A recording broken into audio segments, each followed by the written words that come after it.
Operation सिंदूर और उसके बाद भारत ने जिसे न्यू नॉर्मल माना है, अब उसका जिक्र प्रधानमंत्री कर रहे थे। इसी में उन्होंने सिंधु जल समझौते का भी जिक्र किया।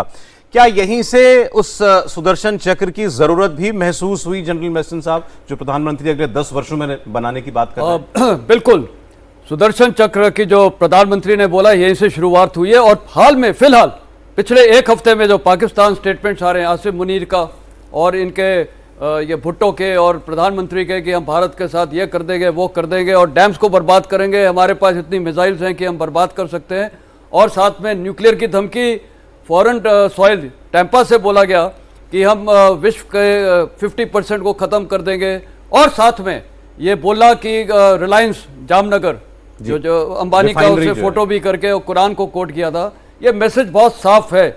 देखिए, आज की वॉरफेयर में और प्रधानमंत्री ने साफ साफ बोला है कि वॉरफेयर चेंज होता जा रहा है, तौर और तरीके बदली हो रहे हैं, और इसीलिए न्यू नॉर्मल को देखते हुए भारत को सुदर्शन चक्र जैसे कॉन्सेप्ट की बहुत ज़रूरत है।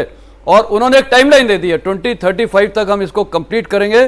सुदर्शन चक्र का कहने का मतलब है जैसे आयरन डोम है इसराइल का, या अभी गोल्डन डोम अमेरिका ने अनाउंस किया है, तो भारत भी एक पूरा एक कवच कर देगा, एक सिस्टम ऑफ शील्ड कर देगा, एयर डिफेंस। और इस टाइम हमने ऑफ पराक्रम ये ऑफ सिंदूर में दिखाया भी है, लेकिन उसको हम और रिफाइन करेंगे, टेक्नोलॉजी का भरपूर इस्तेमाल करेंगे, होम ग्रोन टेक्नोलॉजी होगी, सब कुछ करेंगे, चाहे स्पेस हो चाहे सैटेलाइट वॉरफेयर हो, जिसमें आपको पता है कि चीन को मायरता मिली हुई है, हमने भी एंटी सैटेलाइट टेस्ट किए हुए हैं, तो उसके खिलाफ साइबर वॉरफेयर। और मैं एक और चीज़ बोलूँगा, उन्होंने एक और, ये कवच यही नहीं है कि मिसाइल्स और न्यूक्लियर को, ये कवच है टेररिज्म के खिलाफ।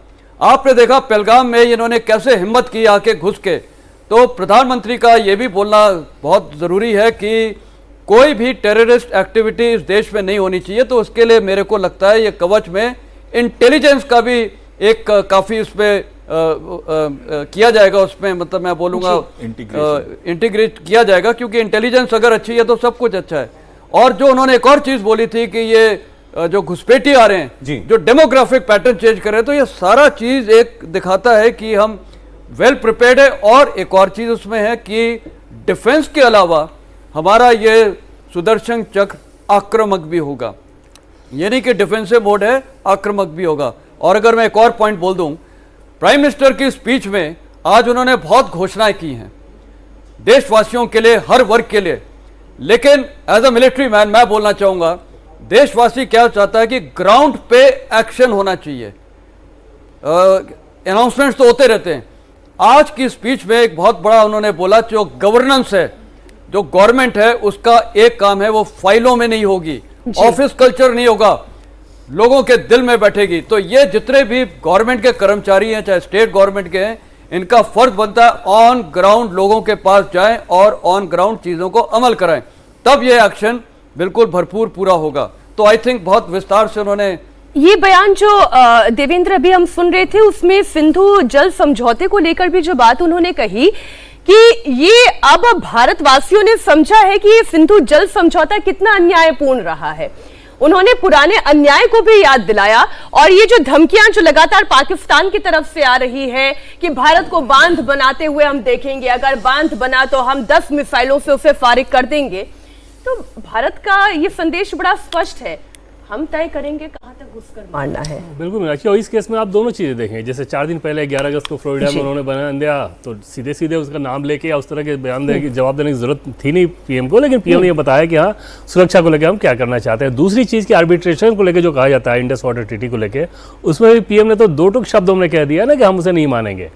तो इससे ज़्यादा मुखर तरीके से नहीं कहा जा सकता कि इंडस वाटर ट्रीटी को लेकर जो फैसला किया गया है कि अगर होल्ड पे भी दुश्मन के खेत को भारत के पानी से नहीं सींचा जाएगा, वो नहीं होगा, और खून और पानी दोनों एक साथ नहीं बच सकता। तो वो बहुत साफ और स्पष्ट शब्दों में उन्होंने कहा, क्योंकि कल भी पाकिस्तान की तरफ से इस बात को लेकर बयान आया था कि आर्बिट्रेशन के मामले में इंडस वाटर ट्रीटी को लेकर क्या कुछ कहा जा रहा है, भारत जबरदस्ती ये कर रहा है। तो भारत की पोजीशन एकदम से क्लियर है, पहले दिन जो CCS की बैठक में फैसला हुआ था, आज भी वही है। अच्छा, जो चर्चाएं थी और लग रहा था कि प्रधानमंत्री जरूर बोलेंगे अमेरिका के ट्रेड वॉर, टैरिफ वॉर के ऊपर, तो प्रधानमंत्री ने आज बड़े खुलकर ये बातें कही, किसानों के हितों से, पशुपालकों के और मछुआरों के हितों से कोई समझौता नहीं होगा, किसी भी ऐसी अहितकारी नीति के आगे मोदी खड़ा है।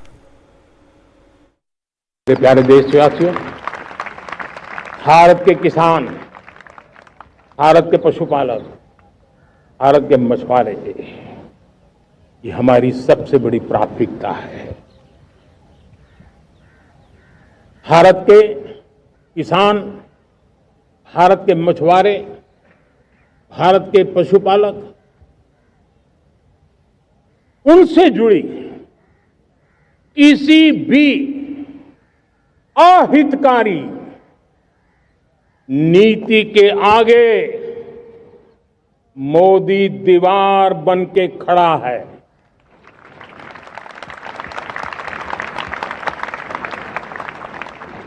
भारत अपने किसानों, अपने पशुपालकों, अपने मछुआरों के संबंध में कभी भी कोई समझौता नहीं स्वीकार करेगा।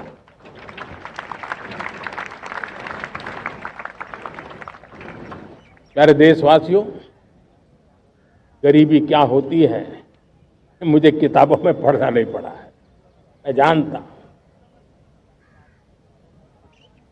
सरकार में भी रहा हूं और इसलिए मेरी कोशिश रही है कि सरकार फाइलों में नहीं होनी चाहिए। सरकार देश के नागरिकों की लाइफ में होनी चाहिए। दलित हो, पीड़ित हो, शोषित हो, वंचित हो,